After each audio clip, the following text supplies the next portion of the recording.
And Bwems, Cunha, Watkins, we do a madness. Top four, glory, glory, UV. James made a big statement. I mean, I saw him tweet the same kind of vibe, but he also reiterated it on the red carpet yesterday, and he probably missed it. But he said that guarantee, he goes, if we get Watkins and Mbumo, them three with Cunha, he goes, that guarantees us top four. He said that is top four.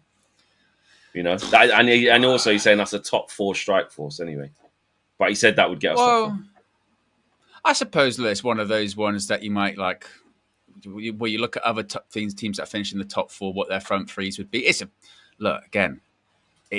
don't know if guaranteed top four is a thing, because with us, there's nothing guaranteed with Manchester United. We just finished 15th, right?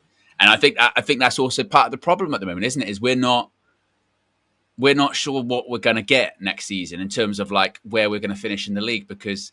And this is kind of the mind F that we're living in, is if we finished 10th, right? Like that would, for Man United, that's a catastrophic, disappointing season. But it's technically an improvement on last year. That's how bad it was. So I say this as a fan, I'm not even sure what my expectation is for next season. Because we were that bad last year.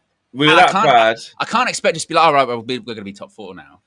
No, that's too high. But you can. I think we have to get the transfer window done to look at the squad as well, because obviously that has a massive say on how you even try to begin to get out of it. Because the stocks or Kev coins we've got in, if a lot of them remain, they just didn't know Ruben's style. They'll be better next year. Like the individuals we've actually got already, they'll be better.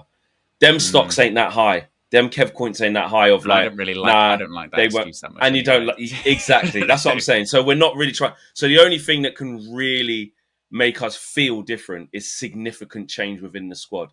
And then the third thing, which actually probably should be higher than that, is Ruben's got to do better. He had like his performances, however he's getting his word across, or these tactics that, you know, he's trying to fine tune, or if he needs certain players for this, whatever the thing is that he knows why he's doing badly, that needs to improve too. So that's why it is really hard. And results. F performances initially. We need results. Start win games. So it is really hard. On a base value, on base level, you go, nah, man, don't care. Like top 8 is like minimum. Like a minute. Like don't want to hear one game a week, fresh. Loads of training time, new players.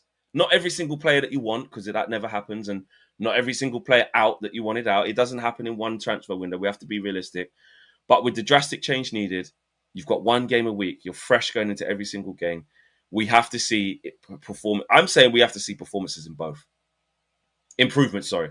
I think we need to see us play better and obviously win games more. That's the first thing, is even because I get it. If it's the first 10 games, we haven't really played all that well, but we've got 8 wins out of 10, but we ain't played that well. No one will care. There's something to hold on to. Exactly. Yeah. There's something there, but we do need to, because obviously if we tell you what, we are playing loads of better, creating loads of chances.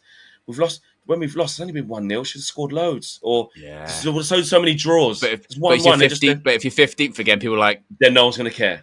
So the balance has to be right across the board, really. You know what I mean? I think he's probably got to finish in the top, what was it? 6. 7 now. 7. Probably top 7 to probably keep his job, I think. Because he just... I think everyone will know that way beyond, the end of the season. We've got to be in that conversation because, like I said, you can't... He's won 6 games in the Prem, 6 or 7 games in the Premier League. Yeah, that's true, why. That's true. Getting a bit, I mean, that if we won the first 8 out of 10, oh my god, yeah, that's ridiculous. Would probably, if you did that, you'd probably be 2nd or 3rd. So, and that's why, like I said, that's why this pre-season is even bigger than our usual pre-seasons, because anyhow we're not winning like the first couple of games. It's just going to be. You think the meltdown's bad about Ollie Watkins? Can you imagine, Flex, if we lost against Leeds in Sweden? Like, and people will say about, but look at the teams out. No one will care. That won't matter. It won't matter. No. Like, it just won't. No.